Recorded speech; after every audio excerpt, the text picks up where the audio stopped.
This week, the Department of Justice announced an investigation into Congresswoman Cori Bush. Bush, a defund the policer who brags about wasting a fortune of your money on her own private security, has evidently been funneling much of that money to her husband. Earlier this month, the DOJ indicted New Jersey Senator Bob Menendez, another Democrat. Menendez is the most visibly corrupt person in Congress. His scheme is more obvious than Joe Biden's. He was found with gold bars in his home, accused of using his power to do the bidding of Egypt and Qatar. And then, of course, Hunter Biden, now being charged with tax crimes by the same DOJ official who helped him conceal those crimes for many years. Charges Hunter's father, by the way, can make disappear like that. Now, these moves by the DOJ are the perfect way to keep the wool over the eyes of millions of unawake Americans, the ones still convinced to ignore a story when they all scream conspiracy theory. And the media, which, of course, does the bidding of our government, is fully exploiting these Democrat indictments. From New York Mag, Biden's weaponized Justice Department goes after another Democrat. Sleepy Joe is doing a terrible job targeting his enemies, they say sarcastically. And over at CNN, more of the same. Take a look. A lot of Republicans say that the Justice Department is politicized. The Justice Department is investigating Cori Bush, investigating Bob Menendez, investigating Hunter Biden. This seems to be pretty clear evidence that the Justice Department is doing what they're supposed to be doing, whether Republican or Democrat.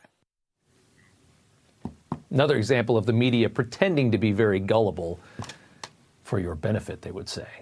A wonderful psyop by the Department of Justice is happening in this election year. The DOJ going after some high-profile, news-making Democrats to dupe everybody into thinking that what's happening to former President Trump is somehow normal and credible and not strange. But at the end of the day, the DOJ is exactly what you think it is. Robert Hur just exonerated Joe Biden for the exact same charges Jack Smith is bringing against former President Trump. And the Biden family influence peddling and money laundering scheme being handled by the same man who covered up their crimes for years, that one in particular is about as insulting to the American people as the DOJ could possibly be.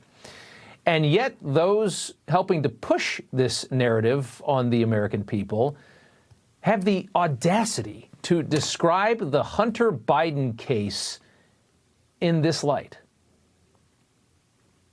I think that point from Hunter Biden's lawyer as to whether this would be happening if his last name wasn't Biden is a real question. Hunter Biden also is charged with a sort of obscure, not never used, but rarely used firearms charge. Continue to pursue his son, Hunter Biden, trying to use him, I guess, as a scapegoat to tarnish the good work that President Biden has continued to do.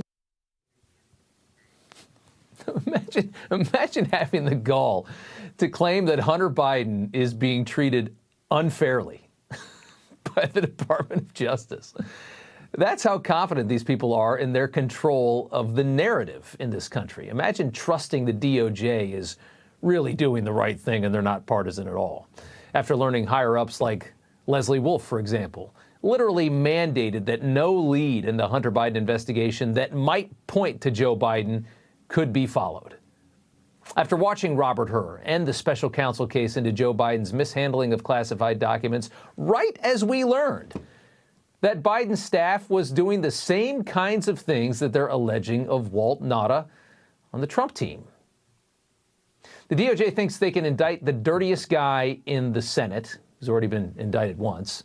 They can slap a fine on Cori Bush and throw a weak tax charge at Hunter Biden that'll be pardoned first thing in the morning on November 6th.